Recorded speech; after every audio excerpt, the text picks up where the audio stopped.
tayo ay binigyan ni Allah ng pagkakataon upang magnilay, matuto at muling mapalapit sa Kanya.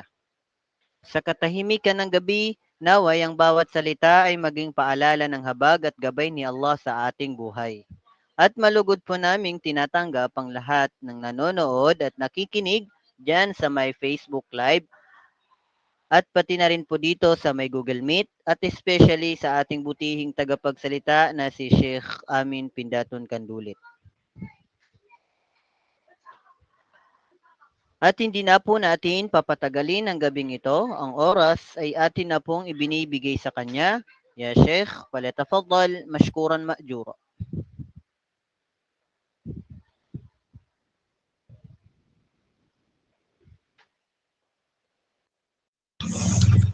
Bismillah. Hello po! Welcome to New Philly Channel! Andito po ulit ako po.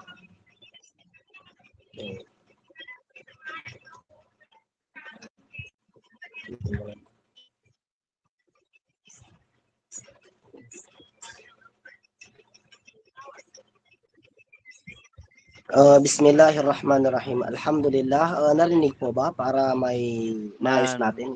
Namin, Sheikh.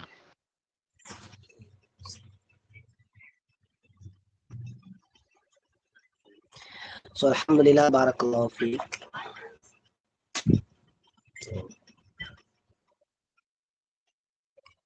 Bismillahirrahmanirrahim. Alhamdulillahilladzi hadana li hadzal din wa ma kunna linahtadiya laula an hadana Allah. Wassalatu wassalamu ala khairi khalqillah Muhammad bin Abdillah wa ala alihi wa sahbihi jama'in wa man tamassaka bi sunnatihi ila yaumil wa ba'd. Alhamdulillah. Mga magulang, mga kapatid sa pananampalataya, alhamdulillah, mabiyayang oras, mabiyayang gabi para sa ating lahat, inshallah.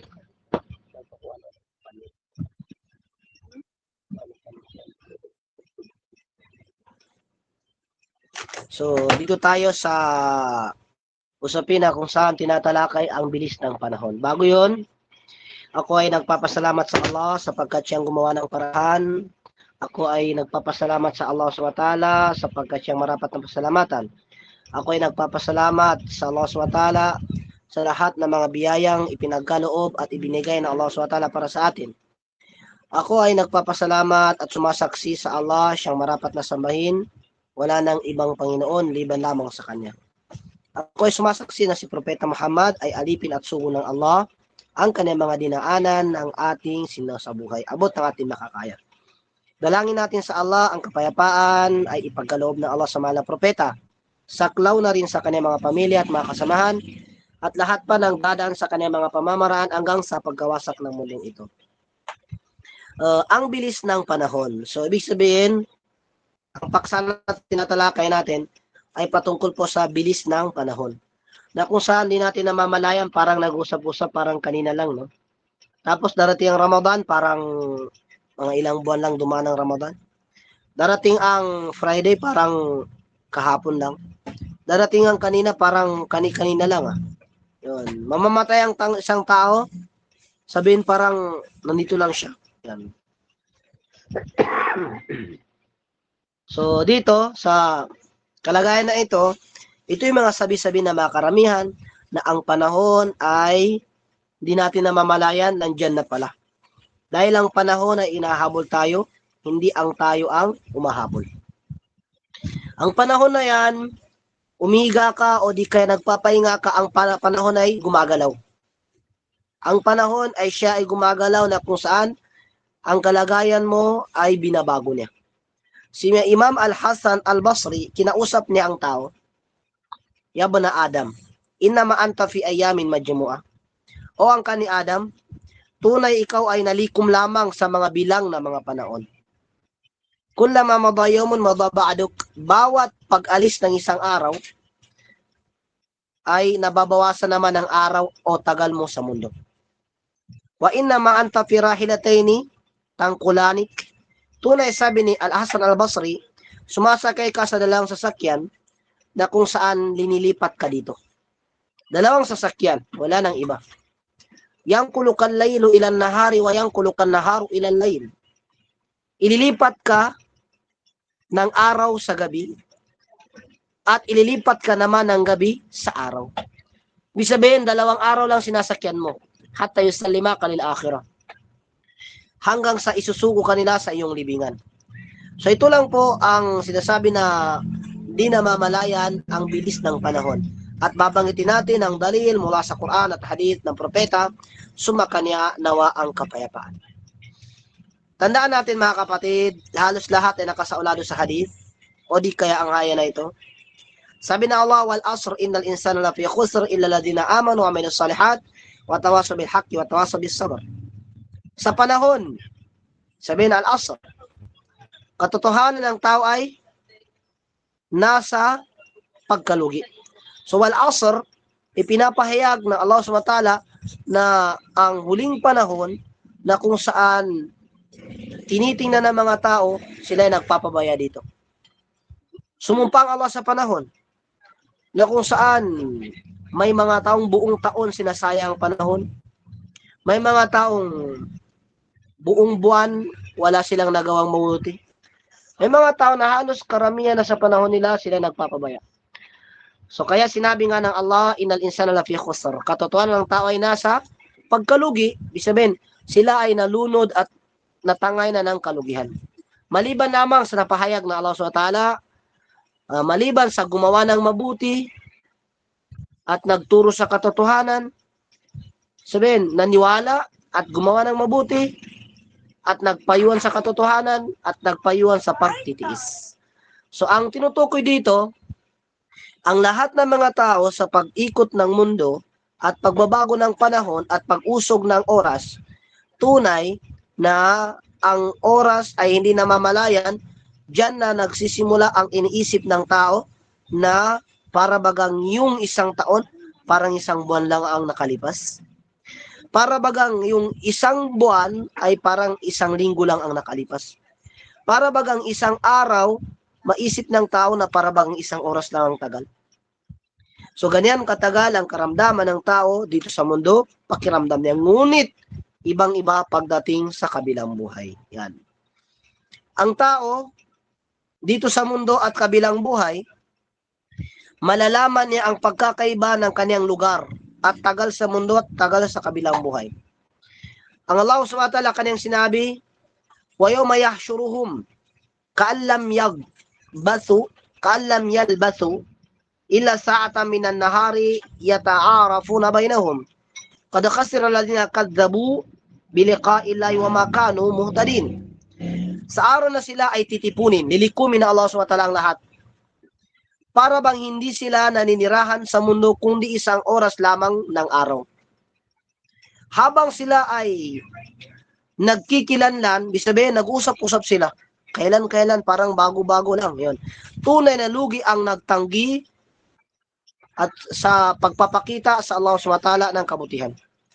Ang mga tao na ito na kung saan sila ay mga taong hindi na ginawa ang kabutihan.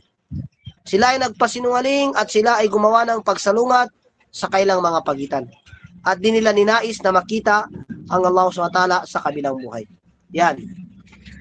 So, ibig sabihin, ang mangyayari sa kanila doon sa mundo, sa kabilang buhay, sila ay nagkikilanlan. Ibig sabihin, sasabihin nila na parang kailan lang yung nangyari. Parang bago lang. Parang nag-usap-usap lang tayo sa mundo. Nandito naman tayo.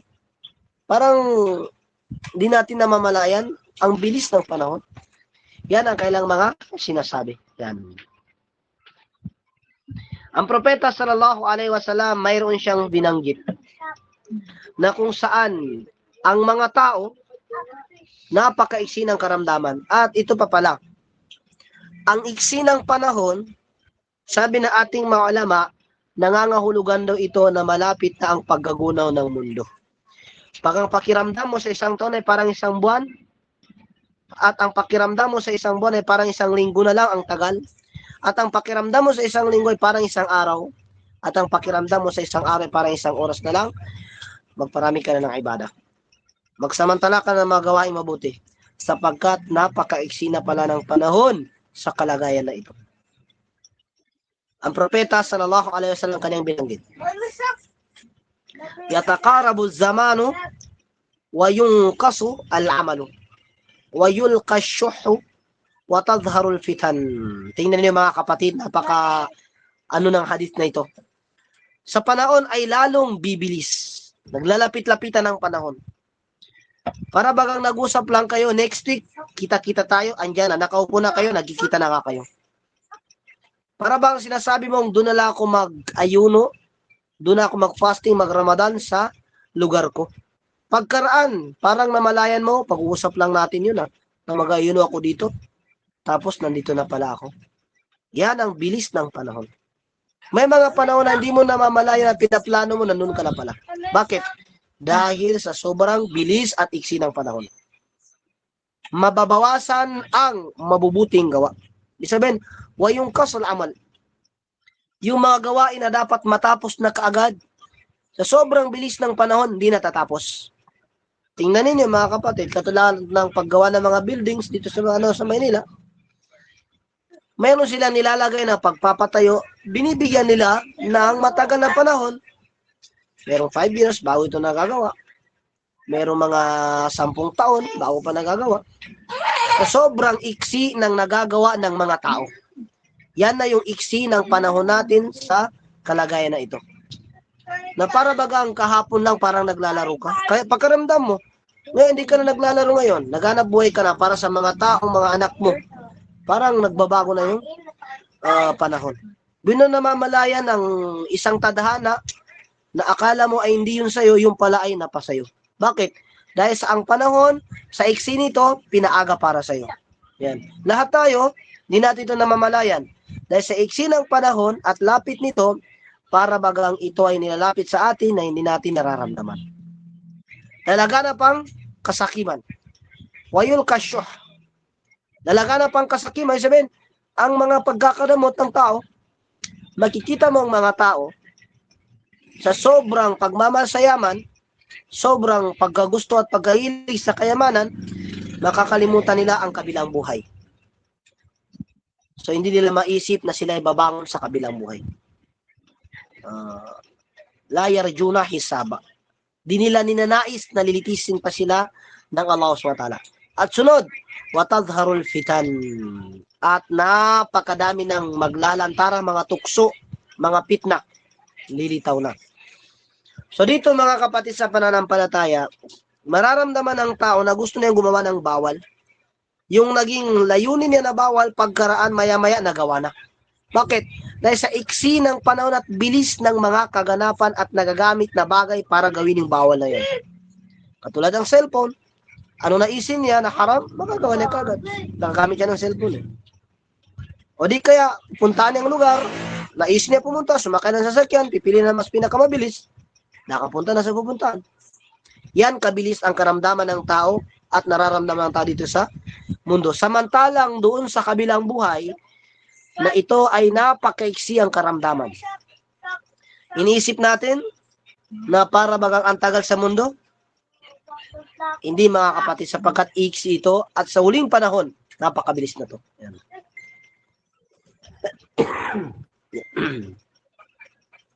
Ang propeta sallallahu alaihi wasallam kanyang binanggit, la taqumu as-sa'atu hatta yataqarabu az-zaman. Fatakunu as-sana ka-shahr, wa shahr kal-jumu'ah, wal jumu'ah kal-yawm, wal yawmu kas-sa'a, wa sa'atu kahtiraqis sa'fa. Sino mga kapatid sa kahulugan nito? Napakaliwanag. Hindi darating ang oras, araw ng paghukom, araw ng pagkaguna ng mundo hanggang sa ang panahon ay magiging magkadikit. Sabihin, hanggang sa panahon ay yatakarab, magdidikitan na para bagang napakaiksi ng panahon.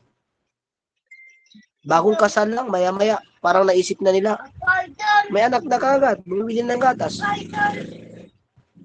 Pagkaraan, nag-aaral na. Pagkaraan, may ginagastuhan na. Para bang iniisip niya na kung saan ang bilis ng panahon, yun naman ay nagkatotoo. Dahil sinabi ng propeta sallallahu alaihi wasallam, patakunu sana ka-shahr. Magaganap na isang taon ay parang maramdaman niya na parang isang buwan na ang tagal, sabi ng propeta. Wa shahr kal-jumu'ah. At ang isang buwan ng kanyang karamdaman ay isang linggo na lang, parang isang ikot lang ng isang linggo. Wal jumu'a kal yawm. At ang isang linggo, parang pakiramdam niya ay parang isang araw lang sa iksi. Wal yawmu kas-sa'a. At ang isang araw, ang tingin na lang niya, sabi ng propeta, ay parang isang oras. Tingnan ninyo mga kapatid. May mga taong kapiling mo ngayon. Bigla na lang napunta sa ibang lugar. Pinaplano pa lang nila na pumunta na ibang bansa. Di mo na namalayan, nag-uusap na pa kayo, nag-video call na pala kayo, sa ibang bansa na siya. Sa sobrang bilis at iksi ng panahon. At ang oras, gaya ng pagliyab ng isang dahon na palma. Yan. Isang dahon ng palma. Sabihin, tingnan niyo mga kapatid ha. Ang isang oras na yan, nalimbawa siya ng dahon, na ang dahon mula sa dahon mula sa puno, siya ay matutuyo na, pagkaraan mahulog, yan. Pagkaraan mahulog ang dahon na yon, kung ano yung tagal nung mula sa puno at hanggang sa lupang kanyang babagsakan, ganun ang tagal ng maisip ng tao sa tagal ng oras. Yan. Ibig sabihin ng isang oras para bagang isang dahon na nahulog mula sa kanyang pinanggagaling hanggang sa babagsak sa lupa. Yan ang bilis ng panahon. So ano nga bang pinakamainam? Ano ang pinakamarapat na gagawin? Meron ditong bonus na binigay sa atin ng Allah SWT. Umiksi nga yung panahon. Ngunit dumodoble naman ang ibinigay ng Allah SWT sa taong manampalataya na dinodoble-doble din ang reward. Yan naman ang bonus para sa atin. Yan. Binigyan tayo ng Allah SWT ng bonus na isang mabuting gawa ay umaabot ang gantimpala ng 10 gantimpala. Gumawa ka ng mabuting 10 reward. Hindi katulad ng mga naunang nasyon na isang mabuti ay isang mabuti rin. Pinaiksi nga ng Allah sa umma na ito na maiksi ang ating magagawa dahil nabagit ng propeta na iksi wayungkas al-amal. Mababawasan ang matatapos. Pero sa gantimpala ng reward, gantimpala ng ating ibada, dumodoble. Sapagkat sinabihan ng Allah ang propeta Muhammad, tunay ang 5 salangyan na inutos ko sa iyo at sa iyong umma ay umaabot na ito ng 50 sala. 50 times na sala, katumbas niya. Pagbabasa ng Quran, sabi ng propeta, na ang 3 letra lamang mababasa ng tao, mayroong 30 na gantimpala. Ay sabi ng propeta, la aqulu alif lam mim harf. Hindi ko sinasabing alif lam mim harf. Bagkus yung alif ay harf at ang lam ay harf at ang mim ay harf. So 3 letra, 30 ang reward nito.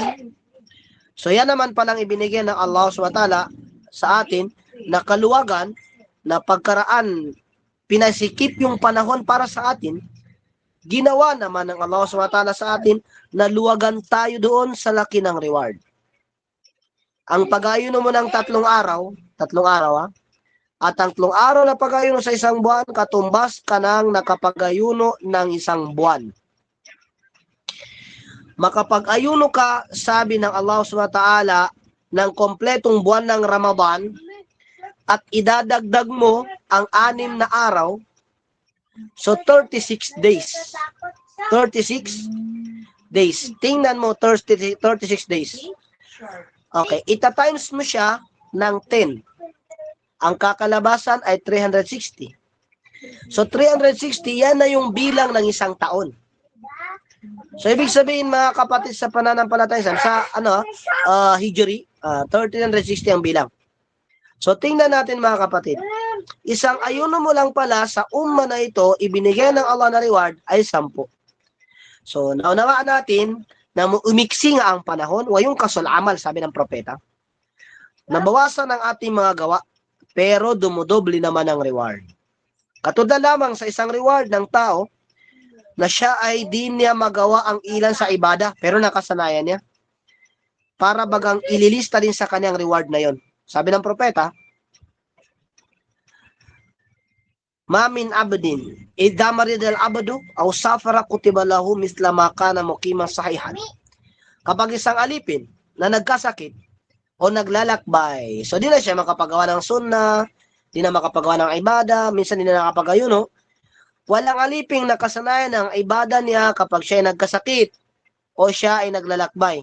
Liba lamang kung ano yung normal na ginagawa niya nung panahon wala pang sakit at di pa siya busy at panahon na hindi pa siya naglalakbay, yun ay naililista sa kanya na para din niyang nagagawa. Okay, halimbawa kong sarili ko. Sa kalagayan ko, marami akong ibada na nagagawa dati. Halimbawa, nagagawa ko magsuna lagi, Monday, Thursday, o di kaya ayamul biyog, o nagtatahajud pa. Pero sa oras at busy na rin sa mga gawain, lalo na sa usapin dawa, nag-uutos sila ng mga mabuti, yung mga nagdadawa, pero silang di nakakagawa. Pero ginawa nila dati yung mga inutos nila na yan. Sa dami ng kailang mga ginagawa, o di kaya sila masakit o naglalakbay, ang inililista sa kanila ay para nila ito ginagawa. Yan ang kainaman, mga kapatid. Kung nasanay ka sa ibada, naging busy ka na sa paghanap buhay, naglalakbay ka na, ang nagkasakit ka, tunay na inililista sa iyo na para mo din ginagawa. Yan ang kainaman. So, ibig sabihin, umiksi nga yung panahon, pero naging mainam naman yung ating mga reward. Pero mga kapatid, lumalapit na yung kamatayan. So, sabi pa nga sa ibang sura, lam yalbathu illa asyatan aw duhaha. Yan. Ang kanilang masasabi, sa kabilang buhay, ang tagal lang pala natin sa mundo ay para bagang uling oras ng liwanag at uling araw, unang liwanag sa araw. So yan, ang mga tao sa kabilang buhay, mga kapatid, ang maisip nila sa tagal nila sa mundo ay parang uling araw, unang liwanag ng araw. Pag lumubog na yung araw, wala na yung liwanag, yung simoy na araw o asya, yung sinag ng araw, wala na. Sa paglubog ng araw, may natitira diyang liwanag. Papunta na ito sa dilim. Yung oras na yon, yun lang ang karamdaman ng taong makakaabot sa kabilang buhay. O di kaya ang tao pagdating sa kabilang buhay. Ganun lang ang tagal. Aw duhaha, o di kaya pagkatapos ng Fajr, niliwanag na yan. Habang di pa sumisikat yung sinag ng araw, yung liwanag doon na kaunti, ganun katagal ang karamdaman ng tao sa kabilang buhay na kanilang kalagayan. Maisip nila, masasabi nila parang kumakain na lang tayo sa mundo. Imbis na sila ay umabot ng 100 years, 90, 80, 70, 60, 50, 40, 30, 20, halimbawa. So yung tagal ng buhay nila sa mundo na ilang taon, parang maisip nila na para bagang napakaiksi ng buhay. Yan. So tingnan niyo mga kapatid, ang tao dito sa mundo, ang karamdaman niya sa isang taon ay parang isang buwan. Karamdaman sa isang buwan ay parang isang linggo. Karamdaman sa isang linggo ay parang isang araw. Karamdaman sa isang araw ay parang isang oras. Karamdaman sa isang oras para bagang nalalaglag lang ng dahon ang tagal. Pag maganap na yan, na ganyan yung karamdaman mo, ipinapakilala na sa iyo ng Allah ang kabilang buhay parang nasisilip na. Al-qiyamatu alal abwab. Ang pagkagunaw ng mundo ay parang sa pintuhan na. Ngunit di alam kailan, hindi alam ito kung paano magaganap. Marahil itatanong ng mga karamihan, bakit nga ba, Ustad, di binanggit ng Allah ang takdang oras ng pagkagunaw? Para sa ganun ay mas siguradong paghahandaan. So ganito mga kapatid, unawain natin. Ang dahilan kung bakit hindi ipinaalam ng Allah ang oras o takdang panahon ng pagkagunaw ng mundo upang magpursigi ang marami. So Ustad, mukhang may pagkalabo. Bakit ka makapagpursigi? Di mo nga alam kailan. Bibigyan ko kayo ng halimbawa. Okay, nagtuturo ako sa inyo. Isang linggo, sinabi ko, next week exam. So wala akong sinabing araw, oras, panahon, lugar. So di natin alam kung sa Sabado ba o sa Thursday. Di mo alam sa anong sa araw. So maisip mo, ganito na lang. Mag-study na lang ako ngayon kasi kung in case na Sabado, nakahanda ako. So hindi ba mas madali kang makapaghanda kung di mo alam yung takdang oras? Kaysa alam mo na isipin mo, doon na lang ako mag-study. Yan ang ada ng tao. Na kapag alam na yung panahon, doon na siya magbabago. Kaya nga hindi pinaalam ng Allah kailan ang kamatayan eh. Hindi pinaalam ng Allah Lailatul Qadr saan doon mismo sa nabanggit na mga araw o gabi. Hindi pinaalam ng Allah SWT saang lupa ka mamamatay. Hindi binanggit ng Allah kung kailan magunaw ang mundo. Bakit? Upang ang mga tao ay maghanda ng gawain mabuti. Bakit? Alam natin, ito hindi alam. Ang Allah nakakalam. So yan. So ibig sabihin mga kapatid sa panampalataya, naunawa natin, ang karamdaman ng tao dito sa mundo napakaiksi. At sa kabilang buhay, mas iksi. Mas liliit. Mas magkukulang pa. Bakit? Ang karamdaman nila doon ay para bagang uling kaunting liwanag na lang napapasok na ang gabi. Ganun ang tagal ng karamdaman sa kabilang buhay. Kaya anong mainam? Yan. Okay. Ano mainam dito? Sabi ng propeta, Igdanim khamsan kabala khamsin. Shababaka kabala haramik. Wasihhataka kabala sakamik. Waginaka kabala fakrika. Wafaraka kabala syuglik. Wahayataka kabala mautik. Halos ito'y talamak ng hadis. Samantalin mo ang 5 bago pa dumating ang 5. Ang iyong kabataan bago ka pa darating sa katandahan. So mashallah, binata ka pa. Malakas pang mata mo para tingnan ang mga nasa dapat mabasa. May mga taong mailig magbasa, gusto na magbasa, pero lumabo ng mata, may mga bulag pa. So samantalain mo na panahon na yan na hindi ka pa matanda. Kasi bakit? Kapag tatanda ka na, kung ano man yung nakasanayan mong ibada, pagsamba, kahit di mo yung nagagawa, inililista sa iyo ng Allah na para mong ginagawa. Nung panahon na 15 years ka pa, nagawa mo ang mga ibada hanggang sa uling panahon. Nung tumanda ka na, sakit na ng tuhod mo, di mo man kaya magtahajud, mag-ayuno, sakit na ng tiyan mo, meron ka ng sakit, para mo itong nagagawa. So yan. Wasihhata kabala masakamik. At kalusugan bago ang karamdaman. Bago pa magkaroon ng rayumang tuhod mo, kadami ka ng ibada. Bago pa lumabang mata mo, tumingin ka na sa dapat tingnan na kung saan ibada.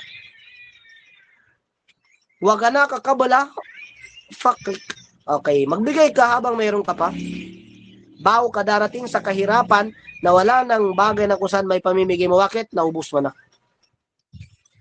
Dahil mas malaki ang reward sa ibinigay mo nung panahong buhay ka pa kaysa yung naiwan mo na hinati-hati ng mga tao. Ulitin ko. Mas malaki ang reward ng ipinamigay mo yung yaman bago ka namatay kaysa ang yaman mo nung namatay ka sa kahinati-hati na makakakuha ng mana. Mas malaki ang reward. Binanggit ng ating mga ulama ito na kung saan may binuklat akong aklat kanina, ganun mismo. Sabi ko, ganun pala. Ang pagkakaibaan ng taong namatay na late ibigay, late na hati-hati yung yaman, kaysa taong bago pa siya namatay, na ibigay na sa mga taong nangangailangan. Mas malaking reward ng tao na siya ay mayaman pa, mayroon, ibinigay ng yaman bago siya maghirap o bago mamatay. Wafaraka kabala syugulik at ang kayamaatang iyong kabakantiang oras, bago ka pa dadatnan ng iyong sobrang pagkaabala. So busy ka na, wala ka na magawa eh. Okay, dito, sabihin na nag-aaral ka, nag-online ka. Makauwi ka ng lugar mo, diba, sa mga abroad. Okay, may oras ka pa. Patrabaho ka, may kayamanan ka, nakaw ka ng sahod, may oras ka pa para mag-aral, makauwi ka sa Mindanao, o makauwi ka sa Pilipinas, Luzon, Visayas, kung saan ka man, gawain mo magtitinda, ang hirap ng buhay. Gawain mo, maghanap buhay na kung saan maglalakbay. So, di mo na magawa yung dating ginagawa. Kaya kung ano yung bakanting oras mo, samantalain mo yun. Darating sa huling panahon na bibigyan ka na ng Allah SWT na obligasyon, di mo na magawa. May anak ka na, may asawa ka na. meron ka ng pinagkakaabalaan, magsamantala ka habang hayag pa ang iyong panahon. Ito na yung panghuli, wahaya takakabala mautik yan. Habang buhay ka pa, gawin mo magpadami ng ibada. So yan, ang pahayag ng propeta sallallahu alaihi wasallam at ang Allah subhanahu wa ta'ala. So dito, babangitin ko lang, meron doon 5 dapat nating kuanan ng aral. So dapat din, sabi dito, gamitin ang bawat sandali sa mabuti, huwag sayangin ang oras sa walang kabuluan. Yun ang unang aral. Pangalawa, tandaan ang mundo ay panandalian lamang. Ang pakiramdam ng oras sa kabilang buhay ay parang saglit. Pangatlong aral, ang bilis ng panahon ay tanda ng nalalapit na ang huling araw, dapat maging handa ang tao. Pang-apat na aral, maging maalalahanin sa pakiramdaman ang oras. Ito ay mas mabilis habang papalapit ang pagkagunaw ng mundo. Dapat masayangan ka daw, sabi. Na masasabi mo, sayang, di ako nakapagsuna. Dapat yung pag-usap natin na mahaba, dapat dito nakapagbahagi ng hadith ang bawat isa.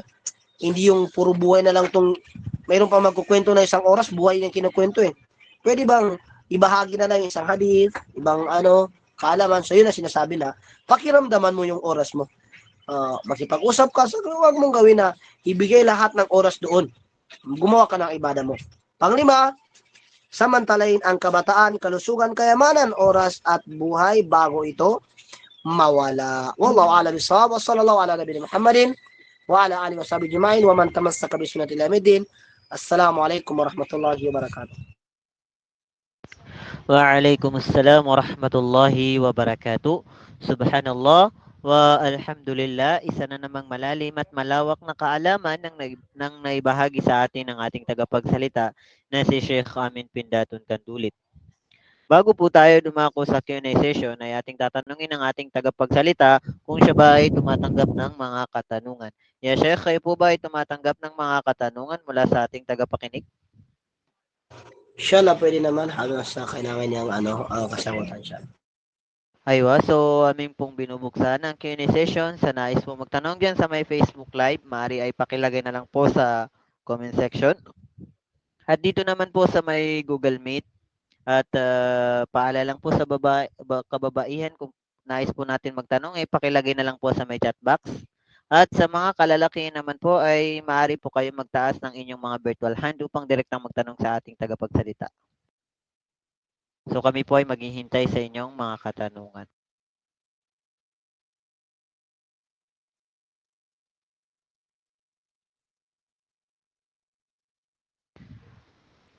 So, Sheikh, amin pong pinapaalam sa inyo kung pwede po ba na magsalita ang mga kababaihan? Mag-on mic? Kung magsasalita sila, pinahintulutan naman, wag lang nilang gawing magpakalamot ng boses. Aywaya, Sheikh. So, narinig po naman natin ang ating tagapagsalita sa mga kababaihan.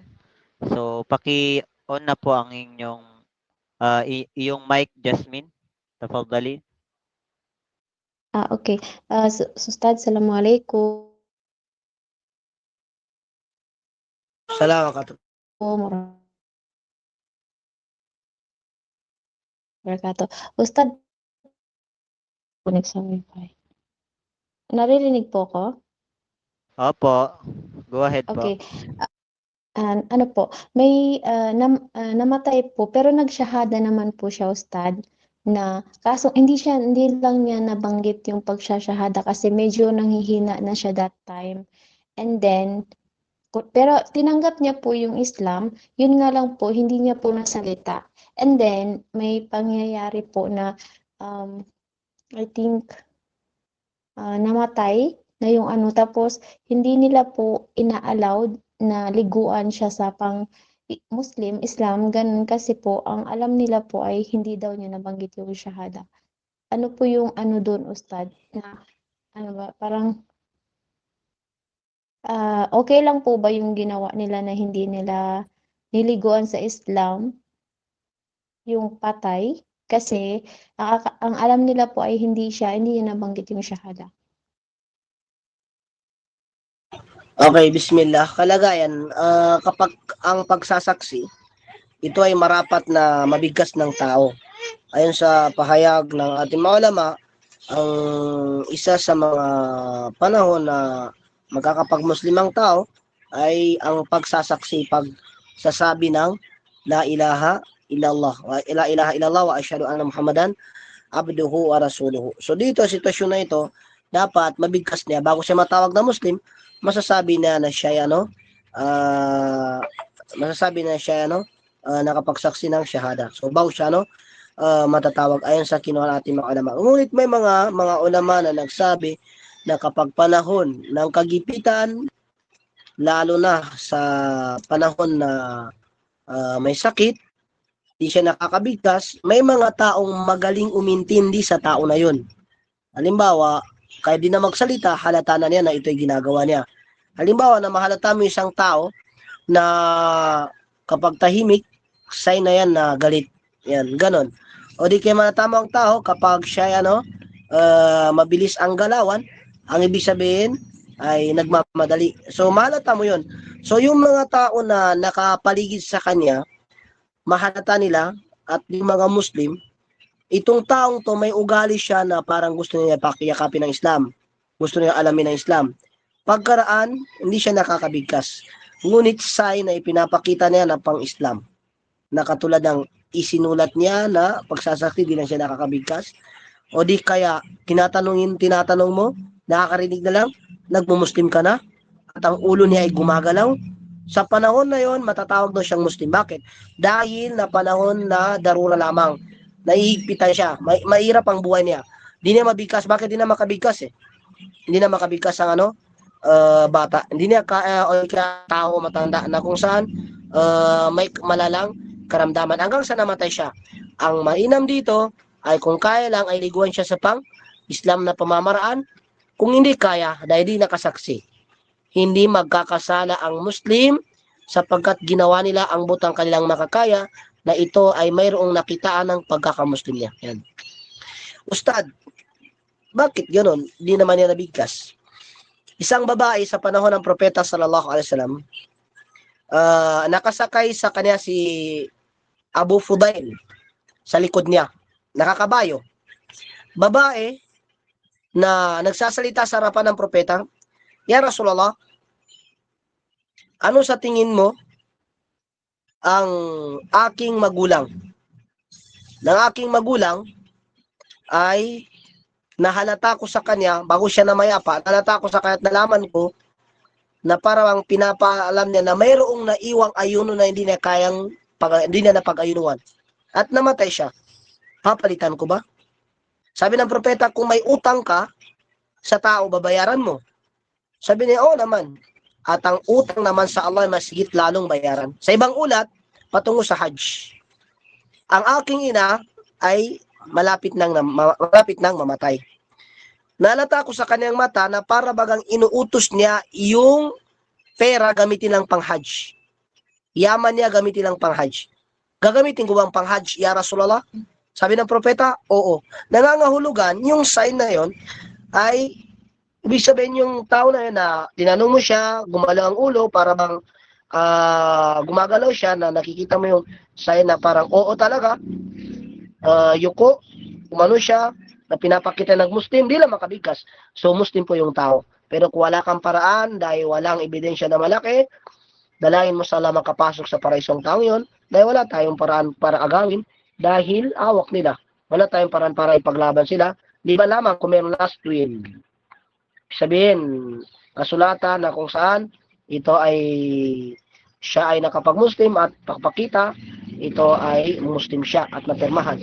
So, wala na tayong problema. Ipaglalaban natin yun ay magkakasala sila. Yun po, barakallahu fiik. Jazakallahu khairan po, Ustad. May tanong pa po yung kaibigan ko, Ustad. What if po daw yung siya is kahiligan niya po or nakasanayan niya po na mag-ibada, and then dahil po sa pagka-busy niya, nagbibigay siya ng mga sadaka or ganyan something na ibada po. And then what if na-busy po siya and then na-stop po yung mga ibadang yung ginagawa niya. Hindi na niya po maasikaso yung mga ibadang yun, Ustad. May susulat pa rin po ba yung siguro pag i-intention niya siguro, Ustad, sa kanyang mabuting gawa? Shukran. Bismillah, tingin ko yung tanong inshallah ay maganda, maayos. Yun din, nangailangan natin ng pagsagot dito na hindi siya mabilis. So, bismillah, ate, record mo lang, tapos bigyan mo sa, ay pakita mo sa yung kaibigan. So, bismillah. Ang tao, intention niya na siya ay, ang tao ay nung panahon na hindi pa siya abala, nagpapakasigasig, siya ay napakabilis sa paggawa ng ibada, napakagaling, napakapunyagi, siya ay mapursige. So, nangyari sa kanya, di niya magawa nung panahon na siya busy na. Nasa sadaka na, pupunta, nagpapakain, nagpapak, siya na ng mga pagkain. So, di nila magawa yon. Bakit nagbago na eh? Yung panahon, nakakuha ng trabaho. So, minsan pinapadala lang yung sadaka, di mismo siyang nakakapagbigay.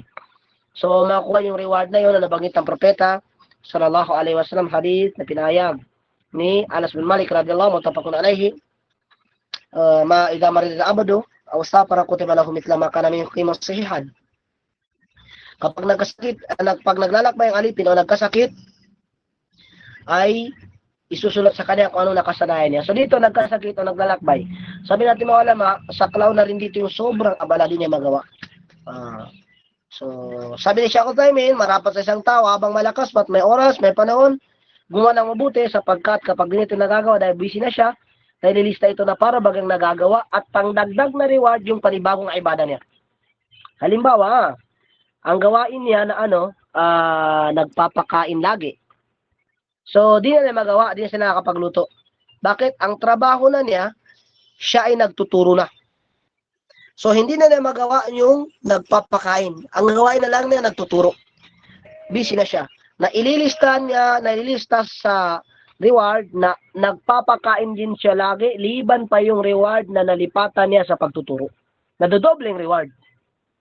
So, yan ang sinasabi na pag nailipat ka sa ibang gawain, dahil sa para lamang sa Allah, na ililista. So, dito, ate, paalala mo lang sa kanya, kung nakaalis siya sa ibada dahil pumunta siya sa hindi pag-ibada, katulad ng pagbarkada, katulad ng gusto lang niya gumala lagi, tinamad na, o di kaya gusto lang hanap buhay lagi, nakalimutan ng Islam, hindi na ililista sa kanya. Kasi ang binanggit, yung siya ay nakagawa ng mabuti. Na ito ay pinagpapatuloy at nasasayangan siya. At patuloy pa rin yun. At itong hadith na ito na isasagot natin dito may pagkahaba eh. Mayroong pagkaabang hadith at pwede pong i-private na lang para i-send ko yung hadith at ibibigay ko sa kanya yung Arabic niya at Tagalog niya inshallah. O bibuhis ko pa i-explain ko kasi makakawa siya ng oras eh. Iba lamang kung sasabihin ng natin dito na isasagutin ko na ngayon at sasabihin ko yung hadith inshallah. Walang problema, Sheikh. Okay, bismillah. Ang propeta sallallahu alaihi wasallam para sa yung tao na kung saan nagpapatuloy daw ang niya sa mabuti pero di niya magawa.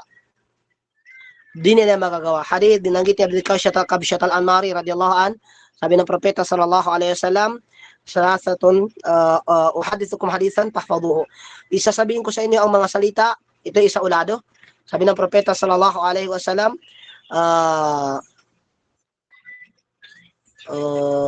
manakasat sadakatun min malin, hindi nabawasan ng sadaka mula sa pagbibigay, hindi nababawasan ng yaman mula sa pagbibigay, mamin abadin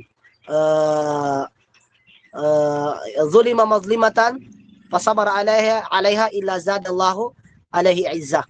Walang alipin na siya ay dinaya at nagsabar, nagtis dito, iban lamang na bibigyan siya ng Allah SWT na mas itataas pang kanyang antas. Wama patahaba dun baba mas'alatin ila patahallahu alaihi baba faqrin. At ang pangatlo, sabi ng propeta, walang taong binubuksan niya ang laging pangmamalimos, di ba lamang na bubuksan ng Allah sa kanya ang kahirapan. So mga galing magmamalimos, sa pangmamalimos ng hanap buhay niya, hindi yayaman, mas lalong ihirap. Kasunod ng hadith, inamad dunya li arba'ati nafar. Sa mundo may apat na uring namumuhay. Una, abadun razaqahullahu malan wa ilman fa yattaqi fihi rabba wa yasil fihi rahima wa ya'lamu lillahi haqqa fa hadha bi afdalil manazil. May isang taong namumuhay dito sa mundo, sabi ng propeta, na una, ang apat na namumuhay dito sa mundo, una, binigyan siya ng Allah ng yaman at binigyan siya ng Allah ng kaalaman, natatakot siya sa Allah, ibinibigay ang karapatan ng kanyang kayamanan at kaalaman, nakikipagkoneksyon sa mga mahirap, yan ang pinakamataas na antas. Una, sa ulado, may kaalaman at may kayamanan, ginagamit sa karapatan, napakataas ng antas sa paningin ng Allah. Pangalawang lalaki, wa abdun lam yarzuqhu malan, razaqahu Allahu ilman wa lam yarzuqhu malan. Fa huwa yaqul law kana li fulan mithla fulan amiltu amila fulan. Hiya niyatu fa ajruhu ma sawa. So ito naman ang pangalawang lalaki, may kaalaman pero walang yaman. Pero nasa puso niya na kung meron lang akong kayamanan, gagayain ko yung tao. Na nakita niya na mayaman at may kaalaman, nainggit siya doon, sasabihin niya, gagayain ko yun. Dahil yun ang niya, intention niya, di niya magawa, tunay na sabi ng propeta, paajruhu masawa, wala silang pagkakaiba ng reward. So ito lang yung apat. So itong dalawa nito, dahil sa pagpapatuloy niya sa kanyang intention na mabuti, ililista ng Allah ang kanyang reward doon. Halimbawa, doon sa si sister na yon, na hindi niya magawa na gumawa ng magsadaka, magpakain, magluto. Bakit? Dahil sa siya'y abala na sa ibang mga gawain. Pero yung kanyang intention ay nananatili pa rin doon na gusto niyang gawin pero hindi niya kinakaya sa iksi ng panahon at oras at kahirapan. Dahil walang-wala siya minsan o di kaya napakabala na. So makukuha niya ang reward na yon, inshallah SWT, at may paghahaba pa po ang hadith. Wallahu alam. Barakallahu fiik po, Ustad. Shukran. Aywa, Sheikh. Last question, inshallah, mula sa ating sister again. Assalamualaikum, Ustad. Yung nagshahada na siya, pero tinalo siya sa sakit niya, depression, nagpakamatay, ano po ba ang dapat gawin sa bangkay niya? Mapaliguan po ba? Papaliguan po ba o hindi? Bismillahirrahmanirrahim. Mahaba yung sagot dito pero iksiyan natin, abot natin makakaya. Ang propeta sallallahu alaihi wasallam, dinala sa kanya ang bangkay. Katalanap sa bimasyakis. Pinatay ang kanyang sarili gamit ang masyakis. Sabi ni Imam Nawawi sa masyakis, isang bagay na matulis. Isang bagay na matulis. Falam yusalli alayhi. Hindi nagsala ang propeta doon. Hindi niya ginawa ng pagsasapagkat ang propeta, mayroong dalawang bagay na hindi niya sinasagawang sala dito. Una, namatay na lubog sa utang. Pangalawa ay ang taong nagpakamatay. Nagkitil. Kanyang pinatay ang sarili. Pagbibigti. Yan. So, ibig sabihin, nagpakamatay siya. So, hindi nagsala ang propeta sallallahu alaihi wasallam. Sa ibang ulat dito na pinahayag ni Sheikh al-Islam Ibn Taymiyyah, na nabanggit daw dun sa kahulugan ng hadith, na may ibang ulat mula sa athar, na ang propeta sallallahu alaihi wasallam daw ay inutos niya sa mga sahaba na kayo na magsala, hindi ako magsasala dyan. Nangangahulugang pagsasalahan din. Nangangahulugang pagsasalahan ng taong nagpakamatay. May mga dalil mula sa kasalanan nito at madadami pa mula sa Quran at Hadith. Ngunit punto lang tayo sa hatol na kapag ang isang namatay ay isasagawa rin ng sala sa kanya.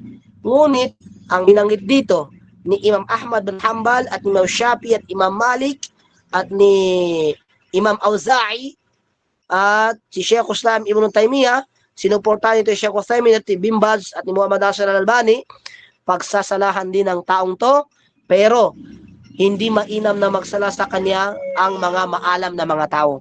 Yung mga mufti, hindi mainam na magsala sa kanya. Yung mga ustad, mga sheikh, ang magsasala sa kanya, yung mga taong kinikilala sa paggawa ng masama, pero nagsasala.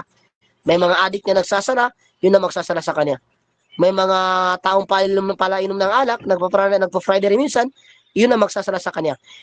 Anong dahilan? Bakit? Ito ay ipaparamdam sa tindi ng pagpapakamatay ng isang tao. Si Imam Abdulaziz, rahimahullahu ta'ala, binilang ito sa panglimang khilafah. So nagfatwa siya na bawal magsala sa isang taong nagpakamatay, ilibing na lang diretso. So hindi sinang-ayunan ng ilan sa mga ulama itong fatwa na ito, sapagkat mas matindi, mas marami yung dalil na dun sa nakitaan sa fatawa ni Imam Nasruddin Al-Albani mula sa kitab na Fatawa Al-Muhimma. Ang kitab na ito, pinahayag niya doon na isasala rin sa kanya ang janaza dahil hindi naman shirk ang pagpapakamatay. So yun ang matibay. Isasagawa rin ang sala sa kanya, pero ang ahanaping mga tao ay ang mga taong mabababa ang pananampalataya. Mga taong naglalaro, nagsusugal, pero nagpa-Friday rin minsan. Yun ang ahanapin, magsala kayo dyan. Bakit ganon? Upang ipadama sa tindi ng kasalanan ng isang tao na kaniyang ginawa ang pagbibigti. Wallahu alam bisawab. Aywa, Sheikh, jazakallahu khairan. Siguro isang ganito na lang tayo, Sheikh. Dito na magtatapos ang unang muhadara natin. So mamaya is mayroon pa po. So jazakallahu khairan ya Sheikh Al-Fadil sa iyong kaalaman na naibahagi sa amin, mashallah. So maraming salamat din po sa mga nakibahagi ngayon. Maraming salamat. At bilang pagtatapos ng unang muhadara natin ya Sheikh Al-Fadil, ay inihiling po namin sa inyo na pangunahan po kami sa kafaratul majlis. Subhanakallahumma wa bihamdika asyhadu la ilaha illa anta astaghfiruka wa atubu ilaik. Assalamualaikum warahmatullahi wabarakatuh. Waalaikumsalam warahmatullahi wabarakatuh. Ya Sheikh Amin, mamaya po is may sisend po ako sa inyo sa Messenger. Sige lang po, inshallah. Aywa na, jazakallahu khairan. So mamayang 9 pa po, 9 o 9 o'clock is mayroon pa po tayong susunod na muhadir. Yun ay si Sheikh Irsahad Ismail.